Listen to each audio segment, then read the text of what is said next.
We're here with Aeby Samuel, CEO and founder of FYNXT, and a long-time industry veteran, well-respected industry participant. You are. Welcome aboard. How has the summit been so far? Thank you very much firstly for making time. Summit has been really good. It's a very nice compact place with a lot of, I would say, credible leads rather than having a lot of freeloaders, so it has been quite good. That's good, and we're happy we finally came to you. You've been featured on our London events and so on, and it's nice to be here. I have been insisting that, or wishing that there'll be an event in Singapore, and lo and behold, it is here. So I'm really happy about it. Likewise, makes two of us. So there's a lot to unpack and talk about both at FYNXT and as a whole. You've attended the tech panel, which bore the eternal question of buy versus build in tech. Did you have any specific takeaway that surprised you? I don't think there's a takeaway that surprised me, but I was telling somebody recently that as a vendor or provider of software, it's very naive for me to think that every broker should buy everything from us. I'm very clear, and I feel the right answer for that is it depends on the maturity of the broker and the place at which their business is, their tech is, their resources are. And I always tell my team, I think the right answer is you should focus on your strengths and manage your weaknesses. Because if you have a good, strong tech team, you should build stuff inside. But a good example of what not to do is, for the first 2-3 years of your business, you should not try to build a trading platform. It takes almost 5 to 10 years, realistically, to build a mature trading platform that can help you grow business. But you should definitely have your right teams managing the right stuff as far as tech is concerned by what you require to scale. And from our perspective, we are transitioning as we speak, having served in this industry for almost 10 years. The only way for a vendor like us also is not to just keep providing softwares that are just sideshow for them, but in fact provide a platform where the brokers can build what they really require, rather than just sell what one size fits all. And this shift is pronounced in your approach that more than a CRM, FYNXT is an operating system for brokers. I learned a lot from your LinkedIn account, by the way, it's a great resource. Go check him up on LinkedIn to learn more about the industry and what brokers need. So tell us a bit about the shift from CRM, the conceptual shift from CRM to an actual comprehensive operating system. Yeah, sure. Like I tell my children sometimes, I cannot tell you many things what to do, but I can definitely tell you what not to do in the journey that I have gone through. Okay. So I feel one of the things that I've learned in the industry is CRM in general is quite standard, right? You have contacts, you have leads, you have sales that you manage. But as an industry, the brokerage industry is operationally quite complex. It's not like an e-commerce industry. There are a lot of moving parts. There are a lot of moving parts, there are a lot of dependencies, there are third-party integrations. What we realize is brokers spend a lot of time and effort in those tech complexities rather than focusing on their business. Okay. So our vision is very simple. We want to create an operating system that allows the brokers to leverage on whatever is available as a plug-and-play capability to integrate rather than build. They should build their client experience. They should build their programs that make it unique from their client acquisition perspective. But they shouldn't try to build a trading platform. You integrate with a trading platform in the shortest time to market. So our vision for the software or the platform that we're building now is to truly make it an operating system that the brokers can have a foundation to build what they require to make their business unique. And this is meant for FX CFDs. Do you target these specifically, or do you look at capital markets as a broader spectrum? No, we already are serving the capital market as a broader spectrum. We have customers who do futures, options, equities, customers. We've launched, in fact, a wealth management platform for mutual funds and equities in India. We have, in fact, a stocks and bonds customer out of Australia. So our platform already supports multi-asset. And yes, the vision is very simple that if to draw an analogy, I would like to call ourselves as Shopify for capital markets, which provides a capability for the capital market players to build what their customers require, keep a very unique value proposition for themselves, but build it on the platform rather than building it ground up in many cases.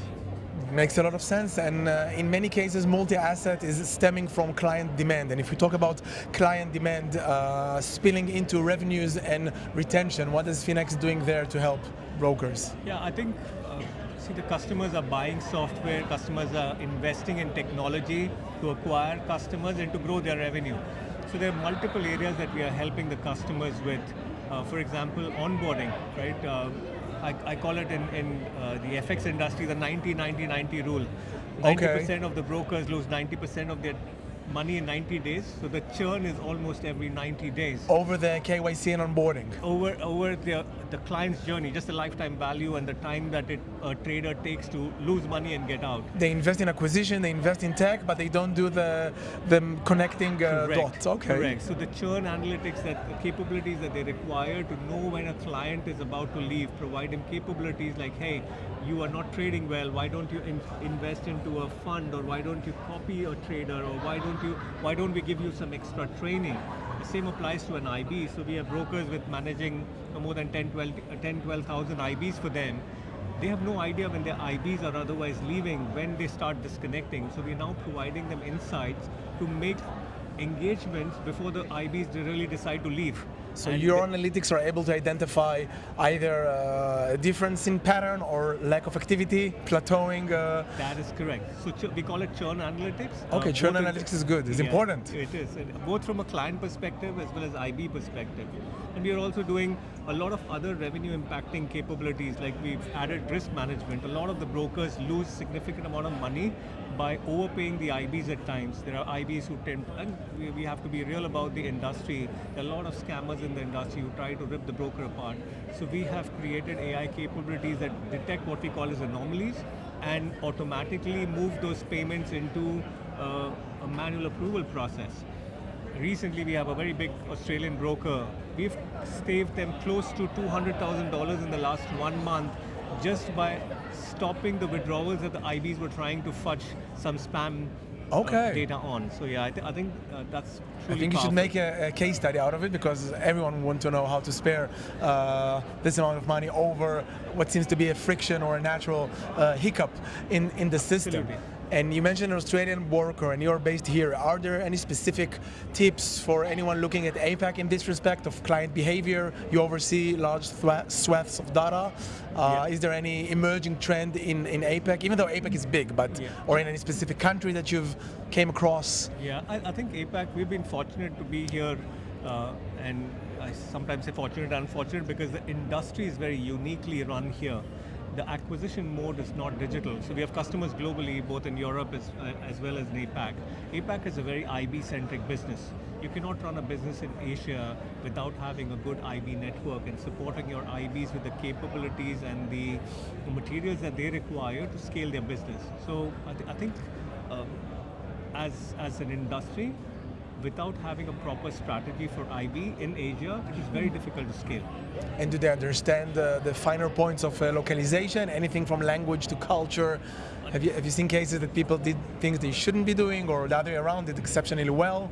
Absolutely. I think every single country, but it is not the distance, but it is just the border that changes the culture, the language so significantly that not localizing is going to be very difficult to even get a market share or mind share. I mean, just to give a simple example, if people in Malaysia or Indonesia, green is the color that they like. People in China, red is the color. Small nuances like this, if you give that flexibility to even show that that matters to you as a broker, that becomes a big way for you to be aware of the culture and adopt and relate to the customers as well. So for all the automation, eventually you need the local insight. You need someone like yourself who is versed enough to identify these supposedly little things that support the big picture improvement. Absolutely. In fact, one of the largest customers that we have, they are a very big listed broker globally. When they were launching their Asia strategy, we pretty much became their extended arm from a technology perspective that enabled them to not worry about the technology but focus on the business. They could leverage on whatever capabilities we existingly had to have a leapfrog. Of course, you have to have your own nuances to grow the business, but it gives a good foundation for them to start and grow the business in the region. And if we gravitate back to technology, there's a lot going on at FYNXT. You're going on the cloud soon. Can you spill the beans a bit before the Finance Magnates exclusive about what the transition means and what are you planning? Sure. I think I'll take a step back and say that most of my career I spent in banks. I did not join this industry to just create another CRM or just another tech platform. I feel what we are launching in the next few months is not just going to be a transformation, it'll be a revolution. Because like I mentioned, build versus buy has always been a debate. I think it's no longer a debate. I want to provide a platform that my customers can build on, rather than compete with me in building or buying. So they should have the flexibility and the capability to build what they want in their own unique, their own IP, but not necessarily have to spend the time and effort in foundations and integrations and operational stuff that is core to the business anyways, which is, for example, a trading platform integration, a PSP integration. They don't need to spend time on that. We have taken care of that, but they manage their client experience with AI. They manage their PSP orchestration with AI. They can manage their own, let's say, IB networks and IB capabilities just with a prompt or with a drag and drop capability. So a platform is not just going to be we will no longer call it a CRM, because it is not. We really want to provide an operating system for the brokers to differentiate themselves, create the capability, and have the operational excellence built inside their core. Okay, that's a lot to do, and coming from the banks to remove hassle for brokers across the board with APAC expertise, I think that's more than anything could ask for. Thank you so much, Aeby, for this insightful interview. It was great talking, and we look forward to see what's up next. Thanks so much, John. Thank pleasure, you. Pleasure. Bye-bye. Take care.